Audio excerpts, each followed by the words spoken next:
नमस्कार, मैं हूं सचिन और आप देख रहे हैं सचिन टॉक शो।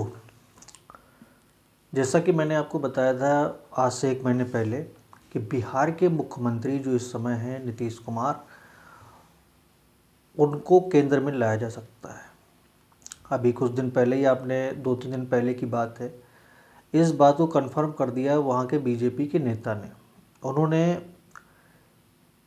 मोदी सरकार से कहें या अमित शाह से, ठीक, जो 2 मेन लोग हैं बीजेपी में, उनसे मांग की है कि नीतीश कुमार को केंद्र में लाया जाए और इनको उप प्रधानमंत्री का पद दिया जाए और एनडीए का संयोजक बनाया जाए। अब इससे मेरी 1 महीने पहले जो कही गई बात, 1-2 महीने पहले जो मैंने आपको एक रिपोर्ट में बताया था कि नीतीश कुमार के चेहरे पर चुनाव तो लड़ा जाएगा बिहार में, लेकिन चुनाव के बाद बीजेपी प्रयास ये करेगी कि मुख्यमंत्री बिहार में बीजेपी का बने, क्योंकि बीजेपी पिछले 20 सालों से प्रयास कर रही है कि किसी भी तरीके से नीतीश कुमार को हटा के और बीजेपी का मुख्यमंत्री बनाया जाए। और जो वहाँ पर मूल समस्याएं हैं, जो जिस तरीके का वहाँ पर बॉर्डर एरिया में जिस तरीके से धर्मांतरण हो रहा है, कट्टरवाद वहाँ पर पनप रहा है, डेवलपमेंट नहीं हो रहा है, बेरोज़गारी अपने स्तर पर पहुँच रही है, पलायन हो रहा है, इंडस्ट्री वहाँ नहीं लग रही है, जिस तरीके से यूपी का विकास हो रहा है, सेम उसी तरीके से अगर बिहार का विकास हो जाए तो बीजेपी के लिए विन विन सिचुएशन हो जाएगी लोकसभा चुनाव में।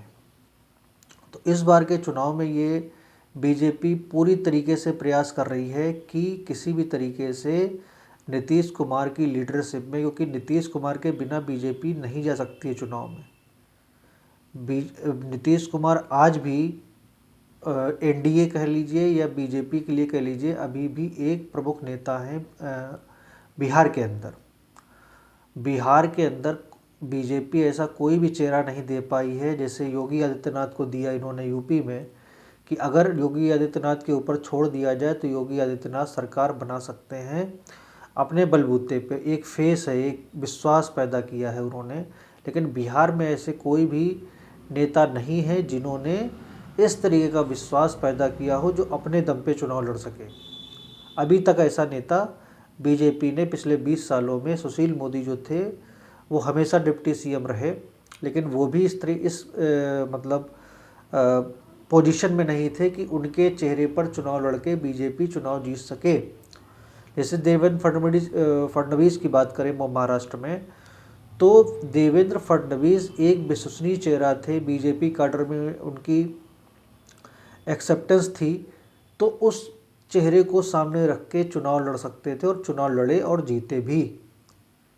लेकिन बिहार में ऐसा कुछ नहीं है। बिहार की पॉलिटिक्स एकदम अलग है। बिहार में जातिवाद फ्रंट पे चलता है। इस वजह से नीतीश कुमार जो है वहाँ पर एक तरीके से पिछले 20 सालों से जो राज कर रहे हैं, उनके चेहरे पर बीजेपी चुनाव लड़कर और वहाँ पर अपना मुख्यमंत्री देगी। और जो मुझे जहाँ तक जानकारी मिली है अंदर खाने, उसमें ये अब कन्फर्म हो गया है कि नीतीश कुमार बिहार छोड़ने के लिए राज़ी हो चुके हैं, बीजेपी को अपना पूरा समर्थन दे चुके हैं। और जैसे ही चुनाव डिक्लेयर होगा, चुनाव जीतने के बाद एनडीए का और बीजेपी का मुख्यमंत्री होगा और नीतीश कुमार की ससम्मान, आज तक ऐसे किसी नेता की विदाई नहीं हुई है जिस तरीके से नीतीश कुमार की होगी। तो नीतीश कुमार एक अपनी अच्छी विदाई चाहते हैं राजनीति से या बिहार से, जिससे कि आने वाली पीढ़ी, आने वाले समय में नीतीश कुमार एक निर्विवाद नेता के रूप में देश की राजनीति में उनका नाम लिया जा सके। जैसे अगर मैं कल्याण सिंह की बात करूं, आप मुलायम सिंह यादव की बात करें, चौधरी चरण सिंह की बात करें, तो इन सब नेताओं की ऐसी अच्छी विदाई नहीं हुई जितनी नीतीश कुमार चाहते हैं कि मेरी इस तरीके से, क्योंकि बिना बीजेपी के सहयोग के आप अच्छी विदाई की मतलब एक्सपेक्ट नहीं कर सकते।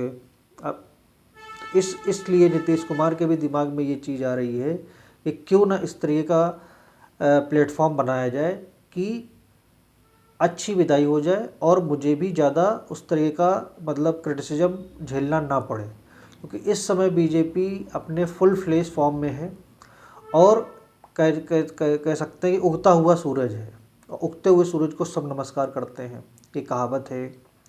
तो नीतीश कुमार एक तरीके से अंदर खाने अपना समझौता कर चुके हैं।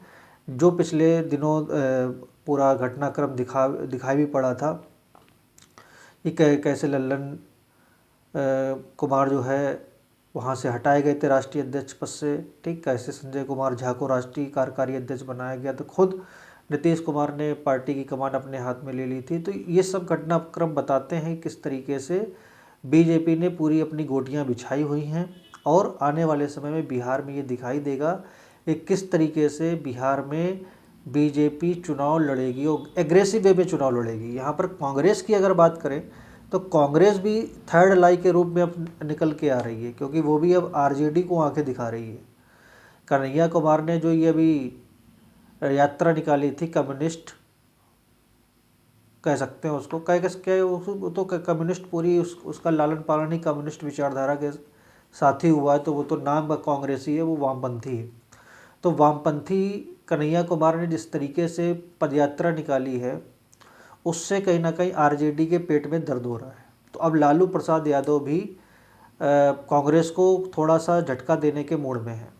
अब देखते हैं लालू प्रसाद यादव किस प्रकार का झटका देते हैं, कि कांग्रेस उनको झटका देती है। क्योंकि राहुल गांधी ने दिल्ली चुनाव में जिस तरीके से अरविंद केजरीवाल को गोली दी है, ठीक है, उससे ये साबित हो गया है कि बीजेपी को ज़्यादा कुछ नहीं करना है, सिर्फ इन पार्टियों को आपस में ही लड़ा देना, जिससे कि बीजेपी और जो एनडीए है उसके जीत सुनिश्चित हो सके। तो कांग्रेस की आइडियोलॉजी में जो समझ पा रहा हूँ वो ये है कि देखो भैया, हम 2024 का चुनाव नहीं जीत पाए, ठीक। तो अब मेरे लिए राज्य कोई बड़ी चीज़ नहीं है, राज्य तुम लोग समझो, तो स्टेट बॉडी है वो अपना समझे। और स्टेट में भी कांग्रेस का बिहार में कोई मतलब एक तरीके से कहें कि कुछ कम्युनिस्ट बेल्टें छोड़ दी जाएं जहां वामपंथी ज़्यादा एक्टिव हैं, तो ज़्यादा कुछ उनका वहां पे है नहीं, पूरा आरजेडी ने कब्जा कर रखा है। तो कांग्रेस को उतना इंटरेस्ट है नहीं बिहार में। तो वहाँ की जो स्टेट लॉबी है वो कहीं ना कहीं लालू प्रसाद यादव से दो हाथ करने के लिए तैयार है। इंटरनल ये रिपोर्ट है कि ज़्यादा सीटों की मांग कांग्रेस कर रही है, आरजेडी उतनी सीटें देने के मूड में है नहीं। लालू प्रसाद यादव बहुत बड़े बारगेनिंग बाज हैं, बहुत बड़े बारगेनर हैं, और मुझे नहीं लगता कि वो कांग्रेस को इतनी सीटें देंगे जितनी वो मांग कर रही है। तो मोटे तौर पर लड़ाई अब खुल के सामने आ जाएगी। यहाँ तक कि कांग्रेस के एक नेता ने दावा किया था और मांग की थी कि कांग्रेस को अपना मुख्यमंत्री प्रत्याशी घोषित करना चाहिए बिहार में। तो अब यहाँ से आप समझ सकते हैं कि तेजस्वी यादव का जो सपना है मुख्यमंत्री बनने का, या लालू यादव का सपना है कि जैसे मुलायम सिंह यादव ने अपने लड़के को मुख्यमंत्री बनाया था, उसी तरीके से मेरा लड़का ही मुख्यमंत्री 9वीं पास जो लड़का है, ठीक है, तेजस्वी यादव, वो बने मुख्यमंत्री। तो ये बिहार के लिए सबसे, अगर वो तेजस्वी यादव मुख्यमंत्री बनते हैं तो बिहार के इतिहास में, बल्कि उनकी माँ बन चुकी है, अनपढ़ जो माँ उनकी हैं, ठीक, अंगूठा टेक उनकी जो माँ है वो बन चुकी है मुख्यमंत्री। इसी तरीके से वो इस अनपढ़ को भी बनाना चाहते हैं मुख्यमंत्री। तो ये बिहार और बिहार के लोगों को डिसाइड करना है कि एक पढ़ा लिखा, जिस तरीके से बीजेपी रन स्टेट होते हैं, ठीक, जहाँ पे डेवलपमेंट, विकास और सभी का विकास होता है, वो चलाना है, या उन्हें उसी तरीके की लूट खसोट चाहिए जो एक टाइम पे लालू प्रसाद यादव और राबड़ी देवी की सरकार में होती थी। तो आज का ये जो बिहार का डेवलपमेंट है उसके बारे में मैंने आपसे बात की।